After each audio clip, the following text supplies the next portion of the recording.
Hello बच्चों, let's read the following question. Statement 1. The mutual inductance of two concentric conducting rings of different radii is maximum if the rings are also coplanar. Question में बताया गया है, बोला गया है statement 1 में कि मान लो टू कंसेंट्रिक कंडक्टिंग रिंग्स हैं, उनका रेडियस क्या है, डिफरेंट है, मींस दोनों का रेडियस अलग अलग है, तो उनका जो म्यूचुअल इंडक्टेंस है वो मैक्सिमम होगा अगर रिंग्स क्या होंगी, कोप्लेनर होगी. Second statement, for two coaxial conducting rings of different radii, दोनों क्या है, कोएक्सिकली कंडक्टिंग रिंग्स हैं, रेडियाई डिफरेंट है, जो मैग्नीट्यूड है मैग्नेटिक फ्लक्स का, magnitude of magnetic flux in one ring due to the current in other ring is maximum when both rings are coplanar. एक में करंट की वजह से दूसरे रिंग में जो मैग्नेटिक फ्लक्स है वो तब मैक्सिमम होता है जब रिंग्स क्या होती हैं, कोप्लेनर होती हैं. हमें ए से लेके डी तक कौन सा ऑप्शन चूज करना है. ए, if statement 1 is true, statement 2 is true and statement 2 is the correct explanation for statement 1. B, if statement 1 is true, statement 2 is true and statement 2 is not the correct explanation for statement 1. C, if statement 1 is true, statement 2 is false. D, if statement 1 is false and statement 2 is true. First of all, we will talk about the key concept of the question. इस question में use key concept क्या है. तो इसके लिए हम देखेंगे that what the mutual induction is. Mutual induction. अब मान लो एक रिंग है, उसमें क्या कर रहा है, करंट पास कर रहा है, उसमें करंट पास कर रहा है, तो उसकी वजह से, उस रिंग की वजह से जो सेकंड रिंग है, उस रिंग के नियर मान लो एक और रिंग है, तो सेकंड रिंग में फर्स्ट के करंट की वजह से क्या लिंक होगा, मैग्नेटिक फ्लक्स लिंक होगा, मैग्नेटिक फ्लक्स लिंक होगा. तो जब जो करंट है फर्स्ट में, मान लो जो करंट पास कर रहा था वो क्या कर गया, चेंज कर गया. अगर करंट चेंज कर गया तो सेकंड में जो मैग्नेटिक फ्लक्स लिंक था वो भी क्या करेगा, चेंज करेगा. तो सेकंड रिंग में क्या हो जाएगा, ईएमएफ इंड्यूस हो जाएगा. क्या इंड्यूस होगा, ईएमएफ इंड्यूस होगा. तो एक रिंग में करंट पास किया, दूसरे रिंग में ईएमएफ इंड्यूस हुआ. This is known as mutual induction. इसे हम म्यूचुअल इंडक्शन बोलते हैं. अब मान लो ये हमारे पास क्या था, रिंग 1 था और ये हमारे पास क्या था, रिंग 2 था. पहली रिंग में करंट पास किया ऐसे, ये क्या है, करंट आई है, आई रिप्रेजेंट करता है करंट को. जब हम करंट को चेंज करेंगे, इसे क्या किया, चेंज किया.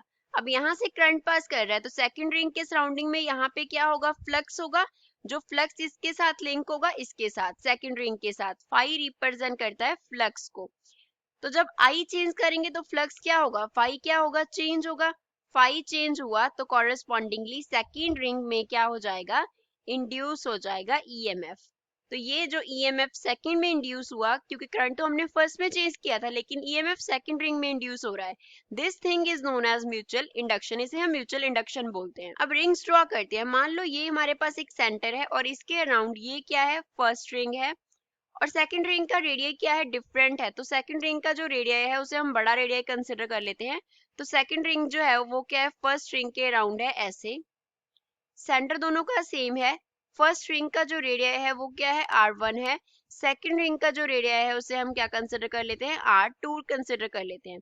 इसमें से जो करंट पास कर रहा है उसको हमने मान लिया I1. इसमें जो करंट इंड्यूस होगा, अब मान लो सेकंड रिंग में जो करंट है वो पास कर रहा है I2.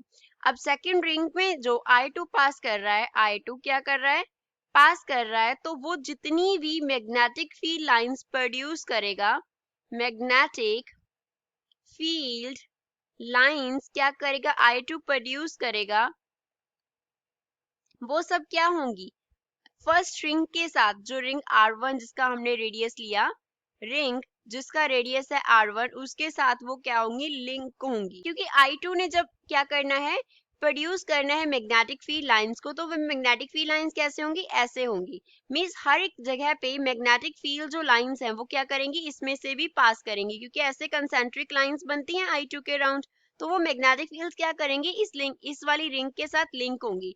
तो अगर I2 चेंज करेगा तो पूरी की पूरी मैग्नेटिक फ्लक्स R1 के साथ चेंज करेगी. तो इस केस में जो लिंक्ड मैग्नेटिक फ्लक्स है, लिंक्ड मैग्नेटिक फ्लक्स होती है, वो क्या होती है, मैक्सिमम होती है। अब मैक्सिमम कैसे होती है इसको समझने के लिए हम नॉन जो कोप्लेनर है वो केस कंसिडर कर लेते हैं। अब फर्स्ट में यहाँ पे तो दोनों रिंग्स क्या थी, कोप्लेनर थी, दोनों एक ही प्लेन में लाई कर रही थी। सेकंड को समझने के लिए हम एक रिंग को हमने ऐसे कंसिडर कर लेना है, सेकंड रिंग को हमने इसके अराउंड ऐसे कंसिडर कर लेना है। दोनों का जो सेंटर है वो सेम बन रहा है। अब ये क्या है, नॉन कोप्लेनर रिंग्स है, non coplanar rings, non coplanar rings है। तो मान लो इस रिंग में करंट पास कर रहा है I2, इसका जो रेडियस है वो हम कंसिडर कर रहे हैं R2। ऊपर वाली जो रिंग है उसका रेडियस हमने कंसिडर किया R1, दोनों एक दूसरे से अलग हैं। तो I2 पास कर रहा है, I2 के गेन क्या होगा, अगेन इसके अराउंड मैग्नेटिक फील्ड। अब इस यहाँ पे इस वाले पॉइंट पे जो मैग्नेटिक फील्ड होगा एंड इस वाले पॉइंट पे जो मैग्नेटिक फील्ड होगा वो फर्स्ट रिंग के साथ लिंक्ड नहीं होगा। ओनली ये वाली प्लेसेस होंगी, इसके अराउंड ये वाला पोर्शन होगा, उसका मैग्नेटिक फ्लक्स लिंक होगा R1 के साथ। तो हम देख सकते हैं कि जब हमने कोप्लेनर रिंग ली तो पूरी मैग्नेटिक फील्ड लाइंस जो इसके अराउंड होंगी वो क्या करेंगी, कॉइल में से पास करेंगी। नॉन कोप्लेनर रिंग में पूरी मैग्नेटिक फील्ड लाइंस जो है वो R1 में से पास नहीं करेंगी।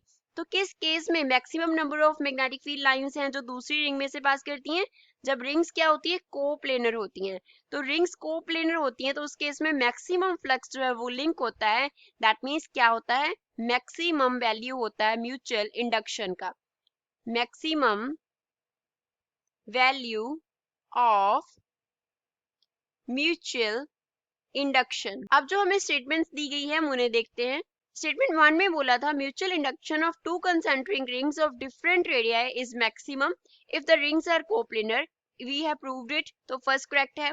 इसका रीजन क्या है कि जब टू कोएक्सियल रिंग्स जिनका रेडियस डिफरेंट है उनको हम कोप्लेनर रखते हैं तो उनमें एक रिंग में करंट की वजह से दूसरे रिंग में जो मैग्नेटिक फ्लक्स का मैग्नीट्यूड होता है वो क्या होता है, मैक्सिमम होता है। सो म्यूचुअल इंडक्शन की वैल्यू मैक्सिमम आती है। That means statement 1 is true, statement 2 is true, and statement 2 is the correct explanation for statement 1. So A is the correct answer for this question. I hope you understood well. Thanks.